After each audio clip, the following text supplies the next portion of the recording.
Our guest is known for delivering the news about the ups and downs of Wall Street, but now she's putting her financial acumen to work on a new project, rare diseases. The faster you can get a diagnosis, the better. And I understand as a parent that it's not what you want to hear.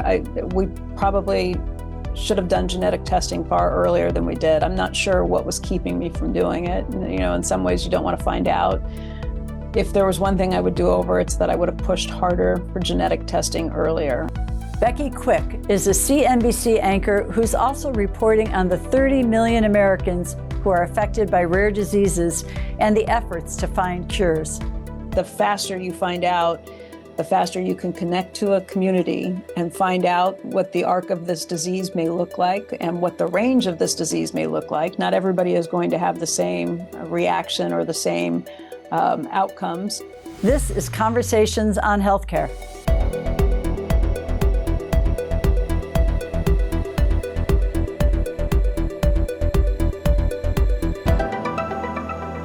Becky, welcome to Conversations on Healthcare. Thank you, Mark. Thank you, Margaret. It's great to see both of you. You know, you have a very distinguished career in business journalism, and many in our audience know you as the co-anchor. We wake up every morning to Squawk Box on CNBC. So tell us about CNBC's Cures and its focus. I would say it seems a bit unexpected for a business channel to be interested in rare diseases. Yeah, it is and it isn't. And I will tell you, I came through this through a very personal journey with my family. Our daughter, Kaylee, our youngest daughter, who's 9 years old, has a rare genetic disease that she was diagnosed with about 6.5 years ago. And it's been a long journey for our family. We knew that there were problems probably from the time she was 6 months old, but it took us a little over 2 years to actually find a diagnosis. And then it's, like I said, it's been about 6.5 years since then. And this is not a journey that we've been very public about. First of all, it's a devastating to get a diagnosis about your child. Second of all, you're spending all of your time trying to figure out how to make sure she has the best possible life, to potentially look for any cures or therapies that might help, to make sure that she's in the right school, that she's getting the right therapies. It's pretty time consuming. And just emotionally, it wasn't really something that I could talk about while we were going through the beginning stages of it. It was just too much for me. So when I went to work, I kind of forgot about all that and set it to the side. But my husband, Matt, and I had been thinking it over. And, you know, along the journey, we kind of realized that we were the lucky ones because we had access to doctors, to hospitals. We had money that we could pay for a lot of the therapies and other things that so many other families we've met along the way didn't have. And we just started thinking about it over the course of years and trying to figure out what we might be able to do to help along the way. We kind of realized our superpower was that we had a platform. And a pretty important platform, because we realize CNBC has exactly the viewers that we need to reach. And those would be legislators, CEOs from pharma and biotech, investors, a lot of the different groups, regulators too, who can really have an impact on what happens with rare disease, because we did learn along the way that rare disease is not rare at all. As you mentioned, there are 30 million Americans that have some form of a rare disease or condition. There are 300 to 400 million people in the United States that have a condition like that. And we started thinking about it, realizing, why don't we treat it more as a unique grouping and illness, kind of like they do with cancer? The American Cancer Society looks to fight all forms of cancer. Well, there are very specific needs for rare disease and therapies and treatments, but so many of them are grouped. If you group them together, you could probably get more attention paid to them. You start realizing that 30 million Americans is almost 1 in 10 Americans. Right. And you realize that there's only 1 to 2 degrees of separation between basically everybody you meet. And I will say, now that we've gone public with this, I hear just about everyone's stories as soon as I meet them. There are connections back to this. And that's how I think we can help identify the things that are in the way of getting to these potential cures and therapies and try and move some of those mountains. Because right now, I will tell you, science is having an amazing time. There's so much that's happening, so much that's possible, not only because of AI, but also because of other scientific developments that have been coming along the way. that we thought this is the perfect time, and CNBC is the perfect audience for that. So our bosses here have been incredibly supportive. Our friends and teammates here have been incredibly supportive, and they've all gotten behind it. Well, Becky, first, we want to thank you for sharing the story with us, for being willing to come on and speak of it. It is so important to shine that light. So thank you for being here today. You spoke about things in the way, and we'd love for you to elaborate a little bit. I know one of the goals of CNBC Cures is to identify those roadblocks that you say are keeping scientific progress from patients. And we tend to jump to financial. Is it financial? Is it regulatory? Is there so much competing in this space for work too limited a research bandwidth? Tell us what you're seeing and identifying as roadblocks. It is all of the above and then more. First of all, the scientific advances are happening faster than regulatory or legislative bodies can kind of keep up with it. So there are these new advances. We have to figure out what we think is okay, what we think is not. And that's up to places like the FDA to determine exactly what it will take. I'll tell you, like for an ASO therapy, an oligonucleotide, you might be able to get something passed for a very small patient group. But our thought is, there should be kind of a legislative or regulatory framework that would say if it works in this group, then it's probably fair to say it works in this other very similar group within certain safety guidelines. Because the idea of trying to do a phase 1, phase 2, phase 3 trial for groups of 15 or 25 or 100 or even 500 people, it's prohibitively expensive. If you can find one of these things that might work across many of them, set up this tends to work in these type of neuro issues. And if you can do that without having to reinvent the wheel every time, again, with the phase 1, phase 2, phase 3, which not only takes a ton of money, it takes a ton of time to do all of those things. If we can find ways that you can group this and say, okay, we believe that this is safe and we're going to jump off from these endpoints. Of course, you want to make sure you're not pushing things and putting patients in harm's way. But if we can find ways to do that, that's what we're hoping to see happen. That's on the regulatory side of things. From the money side, there's never enough money. We've talked to different people who, Stan Crook, who works with N-Lorem now, which is a not-for-profit. He was first founded Ionis, which does all kinds of ASO therapies. Then he went to N-Lorem because he realized that commercially he would not be able to make these drugs for very small patient populations, but he knew how to mix it up. So he couldn't make it commercially viable. It costs him, he says, about $1.5 million to save a life right now. If we can find ways to stretch that, he says he thinks he can get it down to $750,000. So there's the money aspect that comes from it. There's the idea in research that often researchers don't want to share what they have learned, share their knowledge. Institutions may not want to share what they have learned. Different drug companies may not want to share what they have learned. And while it's tough to go at it at the drug company level, there is a way in philanthropy to say, I'm going to fund you, but only if you make this open source, basically, and share with everyone. Yeah. And that's kind of a new philanthropic thought process that's taking place in the rare disease community. So there's lots of these different things. The other thing we realized is that there's a lot that these small communities can learn from each other. We shouldn't have to reinvent the wheel every time for every one of these patient advocacy groups either. I will tell you something I've learned from the Angelman's community. When they were going through, they're still in, I believe it's phase 2 testing at this point, but they're still in clinical trials for a drug that they had going through. They ran into some problems with the very first one that they were doing during COVID, where some of the patients, the children, couldn't walk. They wound up in the hospital because when they were getting these injections to their spine, it did something so that they had problems moving. But the kids were getting better at thinking and talking. And Angelman's kids never really talked before. So the parents had this horrible dilemma.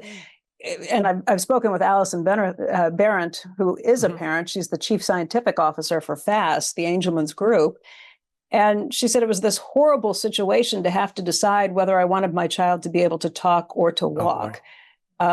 All of the parents ended up keeping their children in the study to continue to push forward with it. They realized eventually that it was the dosage. They had to bring the dosage down, and that they had to do a saline flush at the injection point and inject it when the kids were upside down, inverted, so that, it went in a different direction, I guess, down the spinal. I may be getting some of the science wrong on this, but basically they inverted the kids and it all worked.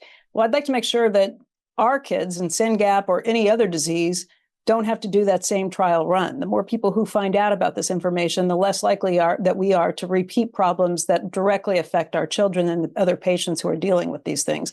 That's where we're trying to bring together a community where we can share these types of things and share knowledge too. Well, and to that end, Becky, congratulations to you and CNBC, because last month you moderated the first ever CNBC Cures Summit, and it really included a discussion about how, interestingly, scientific breakthroughs for rare diseases community drive better outcomes for all of us. And I'm wondering if you could just highlight some of the things you might have learned then.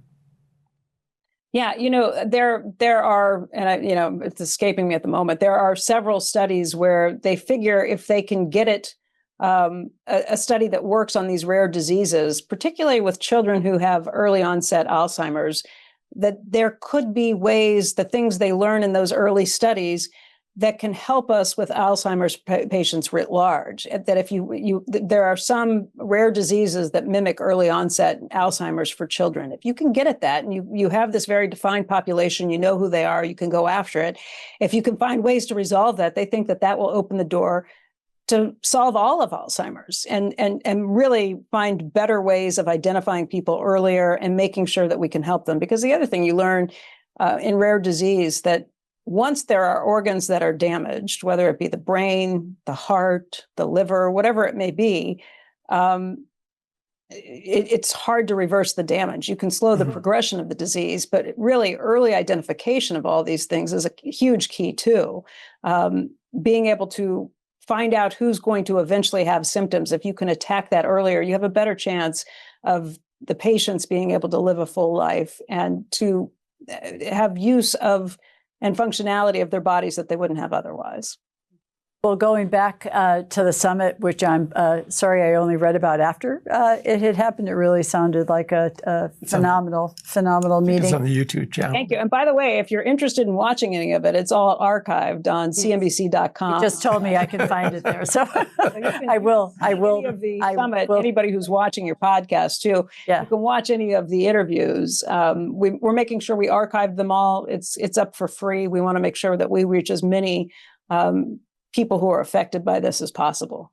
Wonderful. Well, and I will do that. But I want to go back, if I can, to a minute to the funding reality and certainly the philanthropies, and particularly philanthropies driven by the experience that they've had, are so powerful. But we also have a federal role to this, right, through the National Institutes of Health. And certainly resources are always shifting. But where is the home for interest in rare diseases within the NIH? And do you have champions there that are also trying to do this on the public level, or is this really kind of been abdicated to the private community?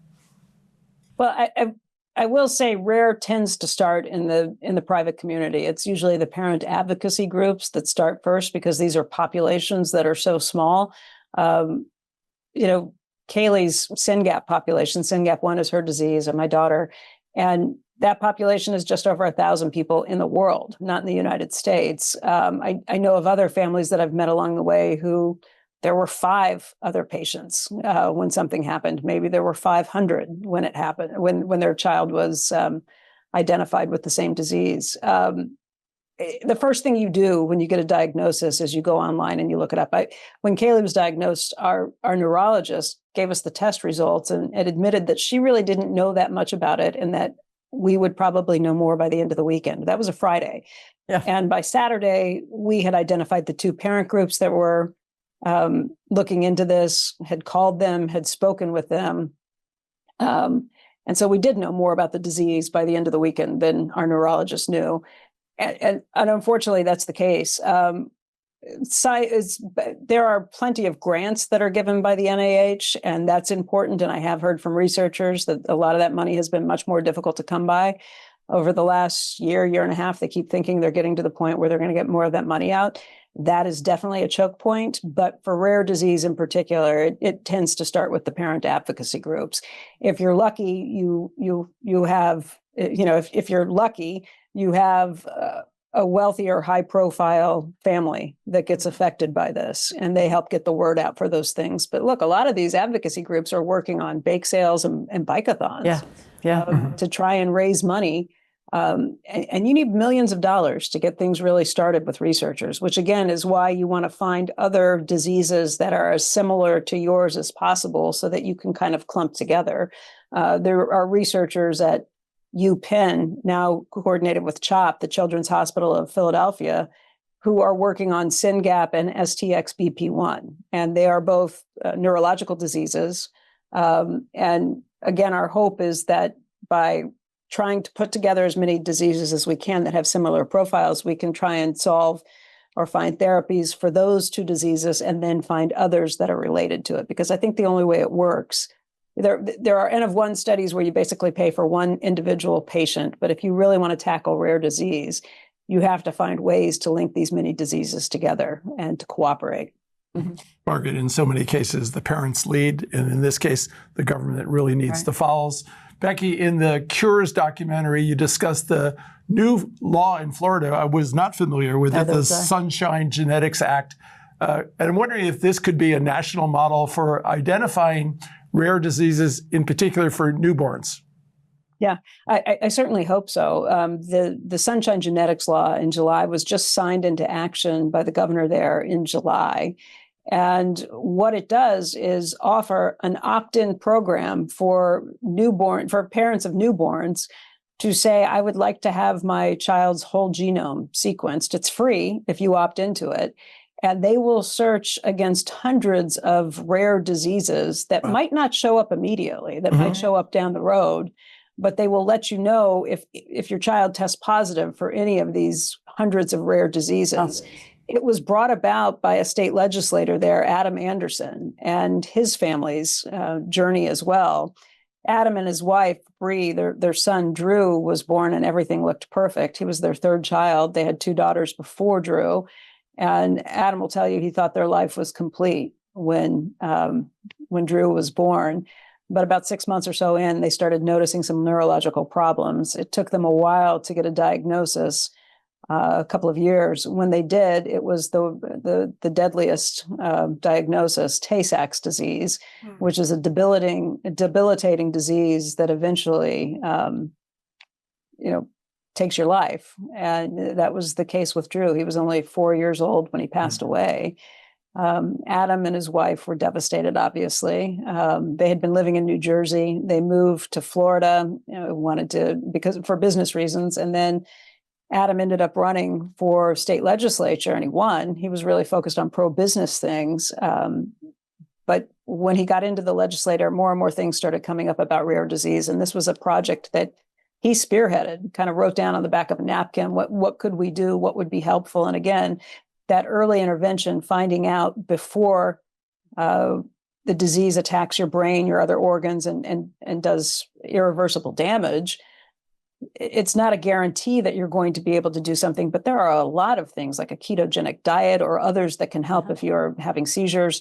So if you know about this before the symptoms show up, you have a much better chance of being able to tackle it, of being able to do things to prevent the onset or the speed of the onset of the disease that's coming, and to make sure that you can prep and try and find any research that's possible.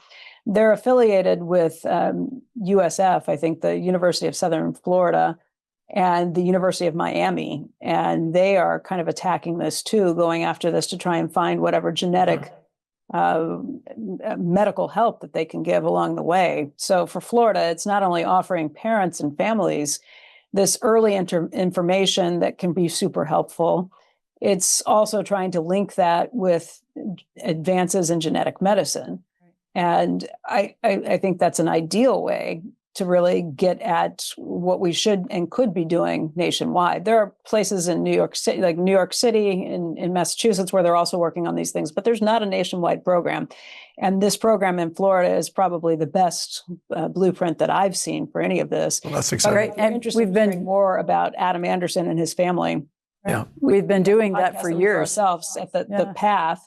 And you can find that either on YouTube or on CNBC.Cures or CNBC.com/cures or on Apple Podcasts. But again, it's what we're trying to do with the path is dig into some of the stories behind this, because when you can understand how the parents are feeling about these things, how the patients are feeling about these things, I think it sheds a lot more light on it. I was going to say the blueprint for newborn screening has been there for decades now for newborn metabolic, inborn errors of metabolism. It makes perfect sense to extend it to the range of what we know. So thank you for sharing. We'll look into that more. Becky, your documentary included the story of KJ, the world's first recipient of a personalized gene therapy treatment. Tell us about KJ and what this means for the future of personalized gene therapy.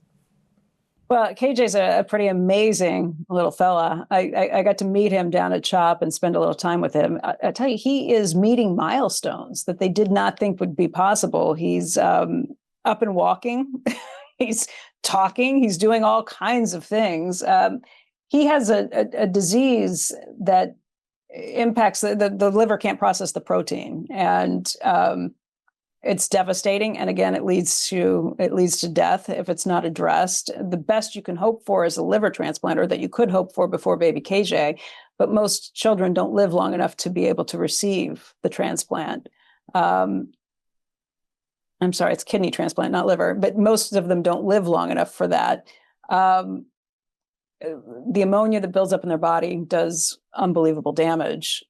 They were able to get it together at CHOP when they had him come in. They proposed it to his parents. They quickly, in a matter of months, put together a potential therapy for him. Wow. And it seems to be working. There are questions about what happens 5 years from now. They are very careful to say that they have not cured him. Mm-hmm. But for now, KJ is developing. He finally got to leave the hospital after being in the hospital for more than 13 months from the time of birth.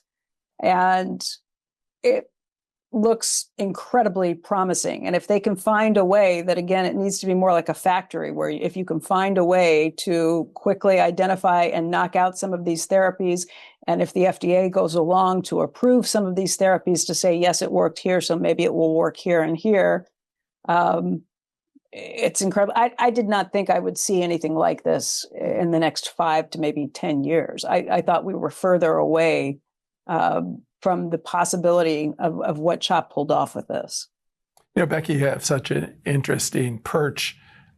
You explain the nuts and bolts of healthcare stocks in your day job, and then you have the very personal experience with the sector involving your daughter. I'm wondering what you tell investors about the need to invest in Cures. Yeah.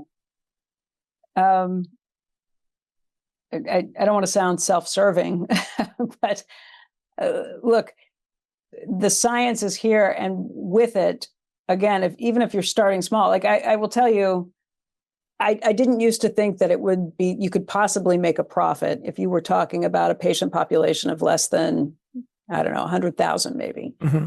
But there are CEOs who now will tell you, you can make a profit even if it's less than 5,000 patients. You can get to maybe 2,000. And again, if you start finding them throughout the globe and you can identify them. And again, if you can create a platform that you then launch other similar cures off of, it does make sense. And there are companies that are kind of building up on this very idea at this point. Again, I didn't even think this was possible, but they will tell you it is. It's not just philanthropy that you're doing by putting this to work. It's exciting. It's the potential to feel like you're doing good while you're doing well. And again, the technology is changing so rapidly that this is real now. This is not just a plea for help. This is hey, this looks like an investable opportunity. And some of these technologies are brand new, and you will see, I guess, a flash in the pan occasionally with some of these things, but it's here, it's coming, and I think it's worth giving a close look, kicking the wheels on some of these new technologies that these companies are employing. Well, I have to believe that AI will play a big role in this, and I don't know enough to say more about it. But in terms of speed to development, speeding of that pipeline, I'm sure we'll hear more about that. But there's also the issue of repurposing medications that were developed for one condition having relevance to another. And I know you have a family affair going on there and working for a better future for these kids. Your brother Brad is part of the team working on this project with you. And he posted an article about Every Cure. Tell us about Every Cure and how it is using AI to seek new uses for existing drugs. Well, Every Cure, and by the way, Brad Quick, my brother, has been phenomenal in helping get Cures launched. He writes a weekly newsletter. We're 13 in now because we just launched in January. Every Friday he posts this newsletter. It's incredible to me how quickly Brad has gotten up to speed on so many of these things. Mm-hmm. David Feigenbaum is behind Every Cure, and he looked very closely. He had his own disease that he was suffering from. He was able to eventually save himself, even though he came close to dying on multiple occasions. He's a doctor. He was able to save himself by repurposing a drug that was already approved by the FDA in dealing with his illness. And now he has Every Cure. And the thought process behind that is there are probably a lot of other diseases that can be cured by medicines that are already approved by the FDA, which makes it a much faster way. It's the fastest way that you can get approval for anything because it's already proven to be safe. It's just for a different use.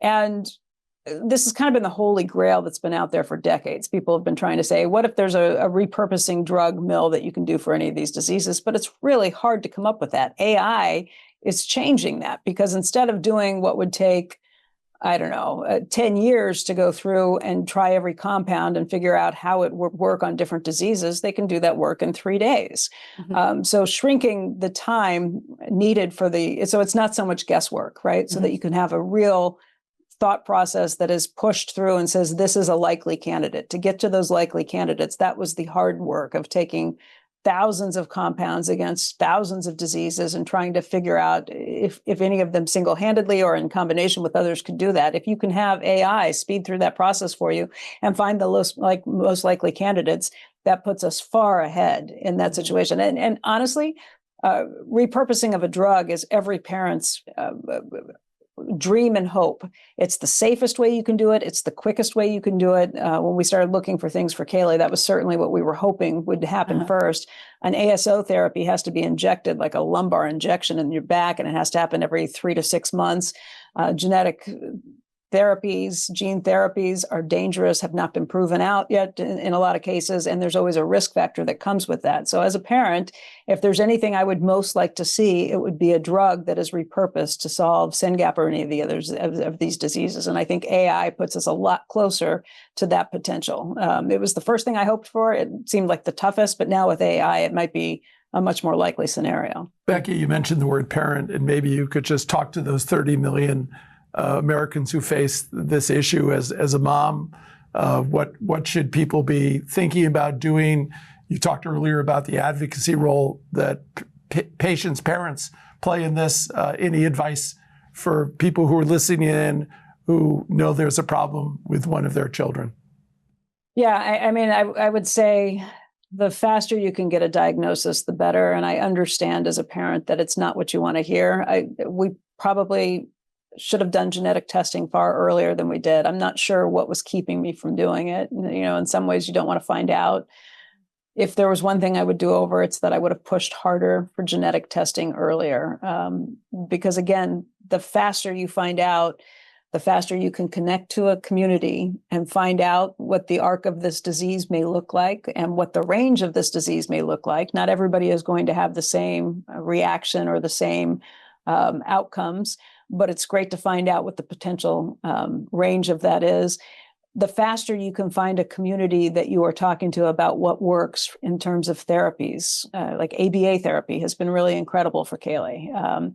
You can talk to other people to find out what works for them, what does not work for them. The faster you can get some help with trying to get your child into supports at school, because the early years matter, and they matter a lot. And you only have so many years before you will no longer have access to those services through the schools. So again, you worry about, I don't want my kid getting branded as special needs or this or that if they're able to outgrow it. I mean, those were maybe foolish things I was thinking at the beginning. I wish I didn't take that extra time. I would say the faster, knowledge is power, and the faster you find out, the better, because the more you can do to help your child. And the other thing I would say is, I know it feels like a really, really lonely path, but there are lots of us who are out here, and we want to help however we can, and just know that you're not alone. Well, that is a powerful message. And Becky, I just want to invite you, is there a common website that you direct people who don't know where to start to, or a starting place for people who think something is wrong and just aren't sure? There's talk to your pediatrician. It depends on what your disease is. The first thing that I did was Google SYNGAP1, and that immediately took me to the parent advocacy groups, which can then kind of push you to other places. NORD is a very good place for starting with some of these things too. There's a lot of organizations, but I will tell you, a Google search was the fastest thing that we'll post some of the links after. Absolutely.